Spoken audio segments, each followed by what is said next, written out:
कोमल एक प्यारी सी लड़की थी। वह अपने पेरेंट्स के साथ शिमला में रहती थी। उसकी माँ उसे बहुत प्यार करती थी। अभी वह बहुत छोटी थी, तभी उसकी माँ बीमार हो गई और उसकी मृत्यु हो गई। इसके कुछ सालों बाद उसके पापा केशव ने दूसरी शादी कर ली। उसकी सौतेली माँ अनीता ने पहले तो उसे खूब प्यार किया, पर जब उसका भी एक बेटा हो गया तो वह अब केवल अपने ही बेटे को प्यार करने लगी और उसने कोमल पर जुल्म करना शुरू कर दिया। वह बेहद आलसी, चटोरी, कठोर स्वभाव की और फिजूल खर्च थी। उसने केशव से कहा, तुम्हारी इतनी कमाई में घर का खर्च नहीं चल पाता है, कहीं बाहर जाकर क्यों नहीं कमाते? अरे मैं तो कब का चला जाता, लेकिन बच्चों के ख्याल से बाहर नहीं जाता हूं। अब तुम कहती हो तो मैं चला जाऊंगा, लेकिन मेरे पीछे मेरी बेटी कोमल और बेटे का ख्याल रखना। ठीक है। केशव नौकरी करने चला गया। अब अनीता की आंखों में कोमल खटकने लगी। वह अपने बेटे के लिए बढ़िया बढ़िया चीजें बनाती, लेकिन कोमल को खाने के लिए नहीं देती। एक दिन उसने अच्छा मेवा डालकर गाजर का हलवा बनाया। सामने कोमल खड़ी देख रही थी। उसने कहा, मम्मी मुझको भी थोड़ा सा दे दो। अनीता ने कहा, चल हट करमजली, सामने खड़ी खड़ी मेरे बेटे के खाने में भी नजर लगा रही है, उसे हजम नहीं होगा। सामने से हट, जा एक गिलास पानी लाकर दे जा। कोमल पानी लेकर आई और जैसे ही रखने लगी कि हलवे की प्लेट को ठोकर लग गई और हलवा जमीन पर गिरकर खराब हो गया। यह देखकर तो अनीता का पारा 7वें आसमान पर पहुंच गया। उसने कोमल को बहुत मारा। उसने कहा, तू मेरे बेटे से जलती है, तू तो चाहती ही नहीं थी कि वह हलवा खाए, इसलिए जमीन पर हलवा गिरा दिया। हट। कोमल रो रो कर कह रही थी, नहीं, मैंने जानबूझकर नहीं गिराया है, मुझे माफ कर दो। बहुत कड़ाके की ठंड पड़ रही थी। कोमल के पास कोई गर्म कपड़े नहीं थे। उसने अनीता से आकर कहा, मम्मी मुझे भी गर्म स्वेटर ला दो। अनीता तो उससे जली बैठी थी। वह बोली, तुझे तो मैं गर्म कपड़े ही लाकर दूंगी, तेरे कर्म ही बहुत अच्छे हैं। फिर मैं पहनूंगी क्या? मेरी तो फ्रॉक भी फट गई है, मुझे बहुत जाड़ा लग रहा है, इतनी ठंड में मैं कैसे काम करूंगी? अब तो अनीता को और भी चिढ़ लगने लगी। वह बोली, तू डंडे के बल पर काम करेगी, जब तेरी कसकर पिटाई होगी ना, तब तू दौड़ दौड़ कर काम करेगी, और काम करने के लिए पानी भी अब तुझे ठंडा ही मिलेगा। अनीता गर्म कपड़ों से लैस होकर कंबल ओढ़कर अपने बेटे को लेकर अंगीठी के पास बैठकर आग तापने लगी। उधर कमल रोती जा रही थी और ठंड में कांपते हुए काम कर रही थी। अनीता ने कोमल से कहा, खाना खत्म हो गया है, घर का काम करके बाहर चली जाना, आग तापने के लिए थोड़ी लकड़ियां लानी है। कोमल रोती हुई जंगल में लकड़ी लेने चली गई और देर रात में वापस आ पाई। अनीता ने उसको खाना भी नहीं दिया। अनीता उससे अपना पीछा छुड़ाना चाहती थी। उसने मन में सोचा, केशव के आने से पहले ही मैं इस मनहूस लड़की से अपना पीछा छुड़ा लेती हूँ, फिर कोई ना कोई बहाना बना दूंगी। एक दिन बहुत कड़ाके की ठंड पड़ रही थी। ठंडी हवा चल रही थी, बर्फ भी गिर रही थी। ऐसा लगता था जैसे कोई बर्फीला तूफान आया हुआ है। अनीता कोमल से बोली, आज गोलू बेटे का मन सेब खाने को हो रहा है, तुम जंगल में चली जाओ और अच्छे अच्छे सेब ले आओ, देखना किसी न किसी पेड़ पर लगे हुए मिल ही जाएंगे। ऐसा कहकर उसने कोमल को टोकरी थमा दी।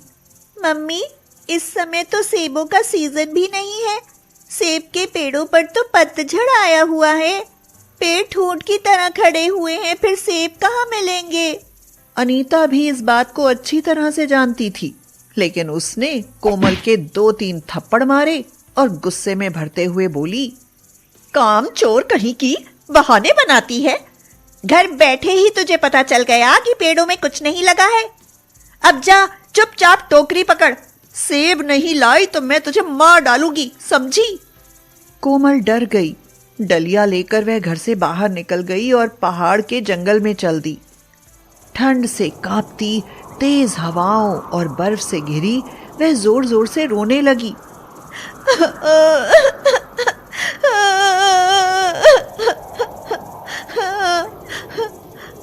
लेकिन वह आगे बढ़ती जा रही थी। जंगल और पर्वत के देवता ने उसके रोने की आवाज सुनी तो उन्होंने अपने 3 दूतों को बुलाया और कहा, जाकर पता करो ये कौन रो रहा है। हमारे यहाँ आकर किसी को परेशान होने की जरूरत नहीं है, उसकी मदद करो, जाओ जल्दी से। 3 दूत जो वास्तव में 3 मौसम थे, वे वहां से चल दिए। वे तीनों मौसम आदमी का भेष बनाकर बैठ गए और आग जलाकर आग तापने लगे। तभी भटकती हुई कोमल वहां जा पहुंची और बोली, अंकल, क्या आपको पता है यहाँ कहीं किसी पेड़ पर सेब लगे हैं? उन्होंने कोमल को पास बुलाकर कहा, हाँ बेटी, पहले तुम थोड़ा आग ताप लो। अरे तुम तो ठंड से कांप रही हो, तुम्हारे शरीर पर तो गर्म कपड़े भी नहीं हैं। ठंड से कांपती हुई कोमल को आग में तापने से बहुत आराम मिला।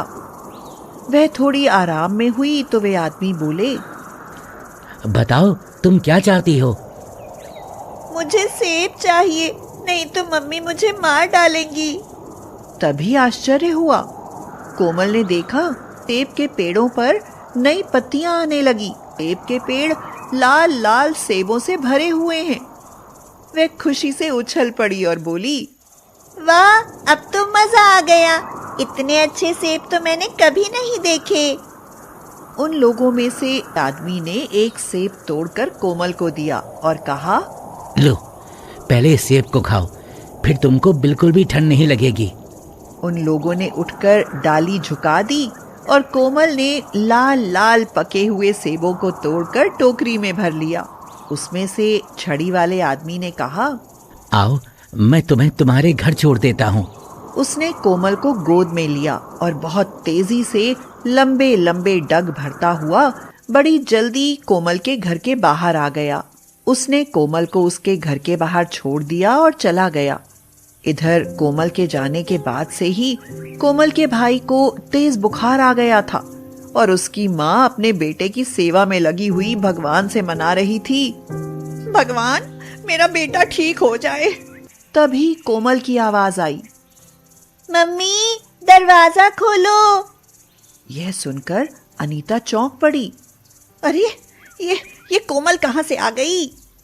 उसने दरवाजा खोला तो देखा कि कोमल दरवाजे पर खड़ी है और उसके हाथों में लाल लाल सेबों से भरी हुई डलिया है। यह चमत्कार देखकर अनीता की आंखें आश्चर्य से फैल गईं। वह बोली, तुझे अच्छे अच्छे सेब कहाँ से मिले? मुझे पहाड़ वाले अंकल जी ने दिए हैं और कहा है कि यह अपनी मम्मी को भी खिलाना। तुम्हारी मम्मी तो बहुत अच्छी है। कोमल ने एक सेब अनीता को दिया। अनीता ने जैसे ही वह जादुई सेब खाया तो चमत्कार हो गया। उसका मन एकदम से बदल गया। अब उसके मन में एकदम से कोमल के लिए प्यार भर गया था। वह बोली, अरे यह तो बहुत स्वादिष्ट है, ऐसा सेब तो मैंने कभी नहीं खाया था। और तू ठंड में ऐसे कैसे खड़ी है? जल्दी से गर्म कपड़े पहन। उसने झटपट अंदर जाकर गर्म कपड़े लाकर कोमल को पहनाए और उसे गोद में लाकर आग के पास तापने के लिए बिठाया। कोमल ने एक सेब अपने भाई को खाने के लिए दिया। उसने जैसे ही सेब खाया वह उठकर बैठ गया और खेलने लगा। उसे ठंड लग गई थी, लेकिन वह जादुई सेब खाकर ठीक हो गया। अब अनीता कोमल को बहुत ज्यादा प्यार करती थी। थोड़े ही दिनों में खूब ढेर सारे रुपए कमाकर केशव भी आ गया।